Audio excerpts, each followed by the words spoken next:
Shalom, selamat pagi. Senang sekali Ibu boleh kembali hadir untuk memberikan materi pembelajaran pendidikan agama Kristen dan budi pekerti untuk kelas 6. Dan puji Tuhan, pagi hari ini kita semua dalam keadaan baik, sehat, dan tentunya tetap bersemangat. Sebelum kita bersama-sama belajar, yuk kita berdoa terlebih dahulu untuk memohon pimpinan Roh Kudus. Mari kita berdoa. Kami naikkan pujian syukur, hormat, serta kemuliaan bagi Allah kami yang hidup. Kami berterima kasih Tuhan karena pagi yang luar biasa ini kami boleh kembali belajar akan firman-Mu melalui pelajaran pendidikan agama Kristen dan budi pekerti. Kami memohon Roh Kudus Tuhan untuk memimpin, menyertai, dan memberkati kami melalui pembelajaran ini. Terima kasih Tuhan Yesus. Inilah seru doa permohonan kami yang kami naikkan di dalam nama Tuhan Yesus Kristus. Kami berdoa, bersyukur, dan berserah penuh. Haleluya. Amin. Anak-anak Ibu sekalian, silakan untuk menyiapkan Alkitab, buku tulis, dan alat tulis kalian. Ibu tunggu ya. Pagi hari ini kita masuk kepada materi yang baru, yaitu bacalah dan temukanlah. Dan bahan Alkitab kita, kalian bisa membacanya dari Kisah Para Rasul pasal 8 ayat 26 sampai dengan 40. Dan 2 Timotius pasal 3 ayat 14 sampai dengan 17. Anak-anak Ibu sekalian, membaca merupakan sebuah aktivitas berupa melafalkan atau mengeja sebuah tulisan. Ya, hal ini sesuai dengan yang tertuang dalam Kamus Besar Bahasa Indonesia yang menyatakan bahwa membaca adalah mengeja atau melafalkan apa yang tertulis. Dan di dalam KBBI tertulis bahwa ada beberapa makna dari kata baca atau membaca. Yang pertama, melihat serta memahami isi dari apa yang tertulis, bisa dengan melisankan atau hanya dalam hati. Yang kedua, mengeja atau melafalkan apa yang tertulis. Yang ketiga, mengucapkan sesuatu yang tertulis. Dan yang keempat, memperhitungkan atau memahami isi dari sebuah tulisan, simbol, gambar, dan lain-lain. Baca adalah salah satu hobi manusia yang sangat bermanfaat. Hobi sendiri yaitu kegemaran yang sering dilakukan. Nah, dengan membaca, kita akan memiliki banyak pengetahuan atau wawasan. Anak-anak Ibu sekalian, banyak buku-buku bagus yang terbit yang layak untuk kita baca. Karena buku adalah jendela dunia. Banyak pengetahuan dan hal-hal baru yang kita dapatkan ketika kita rajin membaca. Anak-anak Ibu sekalian, di zaman sekarang bukan hanya buku ya yang bisa kita baca. Banyak media yang berisi pengetahuan dan hal-hal positif yang dapat kita baca. Melalui internet, kita bisa mencari banyak sumber atau banyak informasi-informasi yang bisa menambah pengetahuan dan wawasan kita yang bermanfaat ya bagi perkembangan pengetahuan dan wawasan kita. Anak-anak Ibu sekalian, Alkitab adalah buku yang penting. Namun kita memperlakukannya seolah Alkitab itu kurang penting bagi kita. Kalau kita perhatikan dalam Injil Yohanes, di sana memberikan kita gambaran yang lebih jelas, anak-anakku. Yuk, yang di hadapannya ada Alkitab, kita bersama-sama membaca dari Yohanes pasal 1 ayat 1. Yohanes pasal 1 ayat 1 yang berbunyi, pada mulanya adalah firman. Firman itu bersama-sama dengan Allah, dan firman itu adalah Allah. Firman itu telah menjadi manusia dan diam di antara kita. dan kita telah melihat kemuliaannya, yaitu kemuliaan yang diberikan kepadanya sebagai anak tunggal Bapa, penuh kasih karunia dan kebenaran.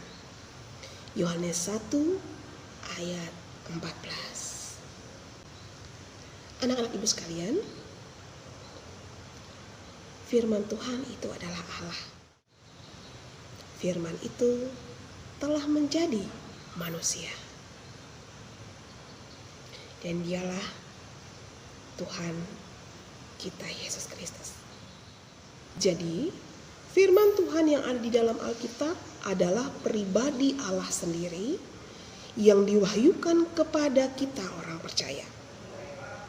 Hubungan kita kepadanya dibangun di atas dua hal yang sangat penting, yaitu pengetahuan dan keintiman dengan pribadi Allah. Tanpa pengetahuan, hubungan akan menjadi dangkal, anak-anak sekalian. Dan tanpa keintiman, hubungan menjadi dingin. Pengetahuan akan Allah dapat kita dapatkan melalui pembacaan firman-Nya. Membaca Alkitab setiap hari dan merenungkan firman Tuhan.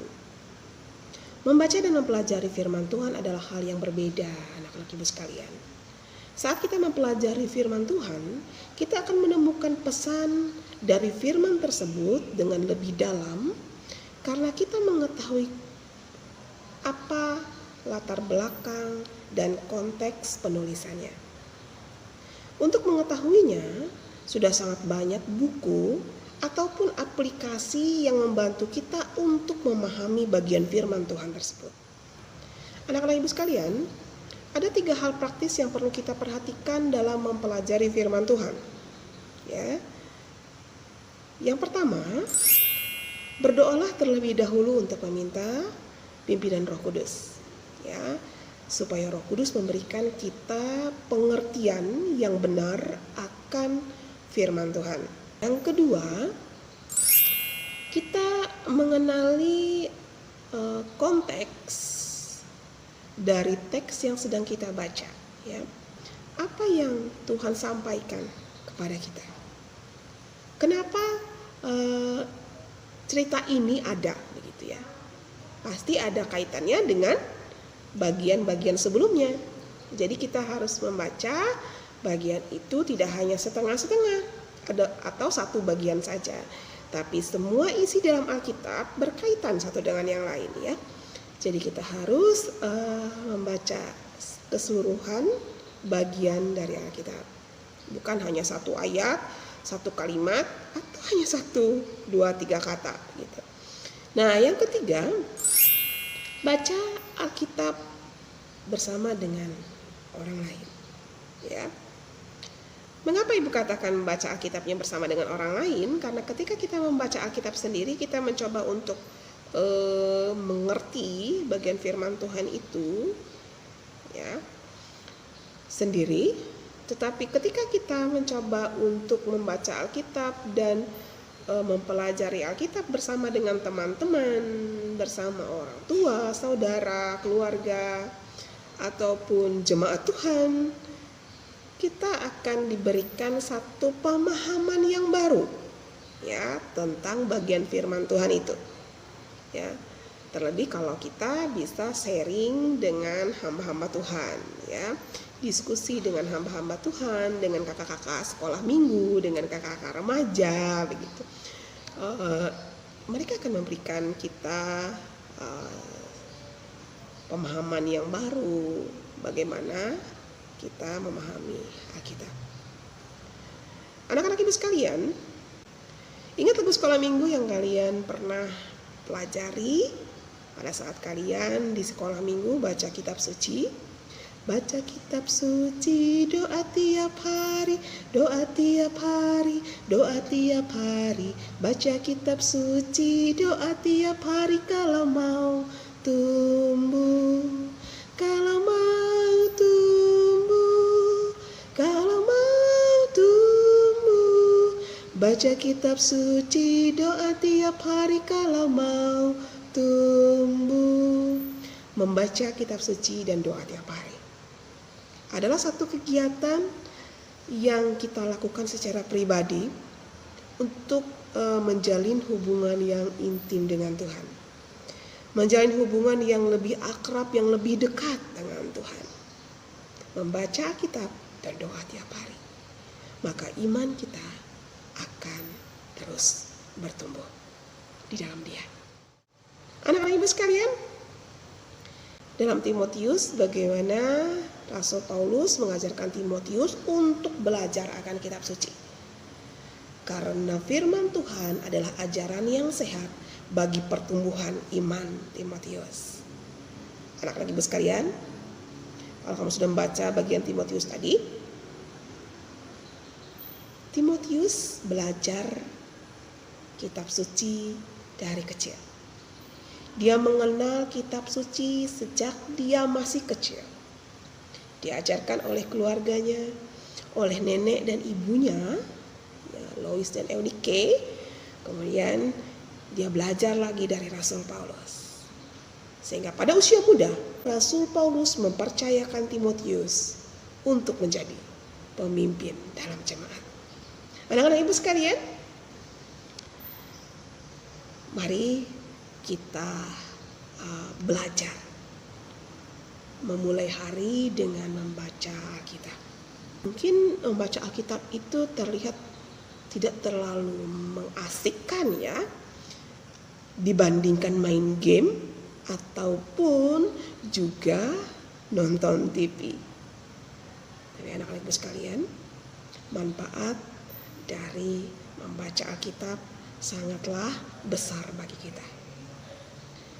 Bagaimana cara agar kita tekun membaca Alkitab? Mudah saja anak ibu. Bacalah Alkitab lebih sering. Kita akan bertemu dengan banyak hal yang akan kita pertanyakan. Dan di sanalah kita akan mulai mempelajari Alkitab. Lalu mentaatinya, tidak sekedar membacanya. Selamat memulai hari dengan membaca Alkitab, dan Roh Kudus akan menuntun kita. Kita akan lanjutkan materi ini minggu depan dan mempelajarinya lebih dalam. Mari kita akhiri pelajaran kita hari ini dengan berdoa. Yuk berdoa. Tuhan Yesus, terima kasih untuk pagi yang luar biasa ini. Kami telah belajar akan firman-Mu. Kami menyerahkan aktivitas kehidupan kami sepanjang hari ini. Berkati orang tua kami, berkati guru-guru kami. Terima kasih Tuhan Yesus. Kami berdoa, bersyukur dan berserah penuh. Haleluya. Amin. Terima kasih buat anak-anak ibu sekalian yang sudah mengikuti pelajaran ini dari awal hingga akhir. Tetap semangat, tetap jaga kesehatan. Jangan lupa menggunakan masker jika keluar rumah. Tuhan Yesus menyertai dan memberkati kita di hari yang luar biasa ini. Shalom.